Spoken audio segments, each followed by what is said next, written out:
I say these are both kind of a similar question, which is how do we write for a local audience, and how do we use the blog to reach that local audience? Is that a pretty good way of summarizing the question, Lavanya? Yes. Yeah. So first of all, I love your data-driven approach here. I love the idea of looking at what's working and doing more of it. And so I want to commend you for approaching it that way. It's not always the first instinct for people, but that's a good instinct. But you're right.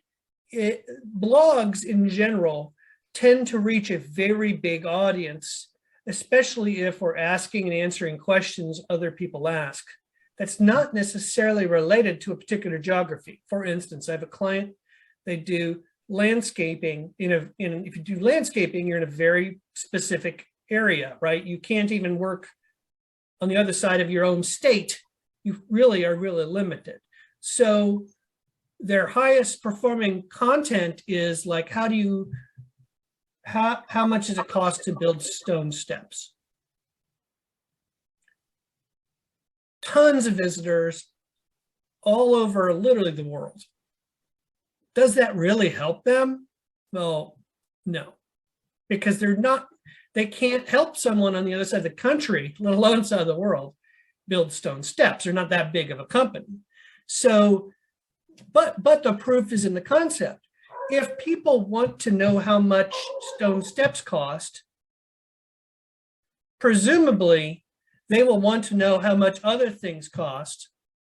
And in the case of cost is one of those things that is very specific based on the region, right? To do something in North Carolina might cost very different to do something in Wyoming or California. And so to be able to produce, so to look at the data, we say that's the most important post. If we were to then take that around, turn it around and make it very locally focused, how much does it cost to build stone steps in this area? Now we know people want to know the question. We also know we're reaching our customers. So absolutely, one of the things you have to do is what the direction I'll give my writers is, don't just tack on a name of a town to the content. Make sure whatever you write is inseparable from the location. In other words, whatever you write about how to build stone steps in Atlanta, for instance, should be so fundamentally about Atlanta, it doesn't help someone in New York City, right? Maybe there's something different about Atlanta. Maybe there's something different about codes or laws or materials or minimum wage laws or something that's distinct about Atlanta that would only be true in Atlanta, and make sure you write it that way about whatever it is that the products are. Okay, so you're saying something like maybe do some statistics within the local area based on the product that she's selling? Okay. Yeah.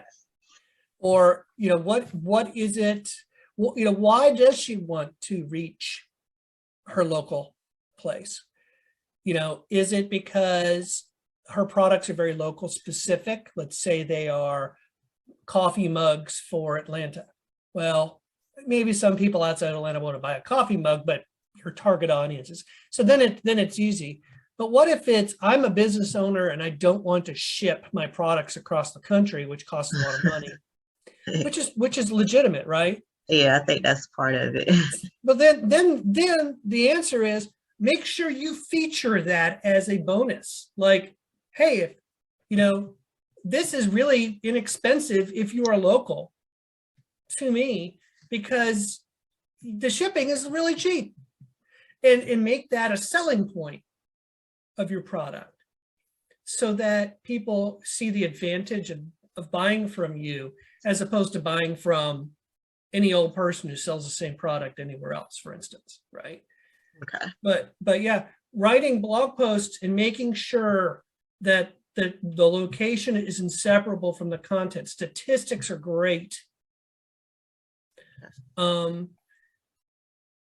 but you know, little things like making sure that the location is in the title of the article. Okay, so she would have to add the location in the title. Mhm.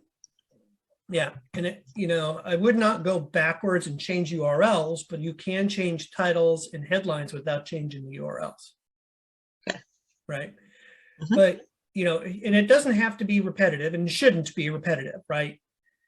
But just make it front and center, and then you will find that. Now, there's other advantages of this strategy. Number one, as you think about what's unique about your product as it relates to the area, it might open ideas for you to publicize it locally as well. So for instance, in the Charlotte area, there's a couple of big Charlotte area blogs. And this might be an opportunity to connect with one of those blogs to say, hey, did you know that these products are being produced in Charlotte? And it's really easy to get them if you're local. And maybe there's something interesting about the story behind why this person started this business. Like maybe they lost their job in the pandemic and they wanted to start over, and wow, what a great human interest story. These blogs will want to read about it. So now you can kind of pitch them the idea, and they might write about you and feature you in their local blog, which gives you a good link and really reiterates to your customers that you are local. And because the blog is very locally focused, reiterates to Google, this is where that blog is. So there's a lot of advantages of this. Does that help? Yes, that's helped really well. I like the idea. I didn't think about that. Look for other local Charlotte bloggers and see and talk to them about your product and see if they may write something up about it. Yeah. Yeah. And you could use the guest blogging process as part of that. You could use the word Charlotte as your keyword.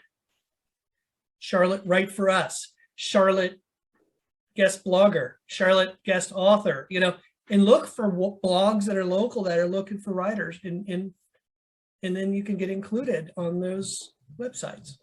Thank you. You know, on a side note, if it's not SEO related, but if you're selling products, especially getting local minor celebrities in social media on Instagram to talk about your product. It won't affect your SEO. Right. But it really could get your product in front of local people. Okay. Thank you. You might have to pay for that. But if you're selling products, great. You know? Okay. Excellent question. Thank you for asking.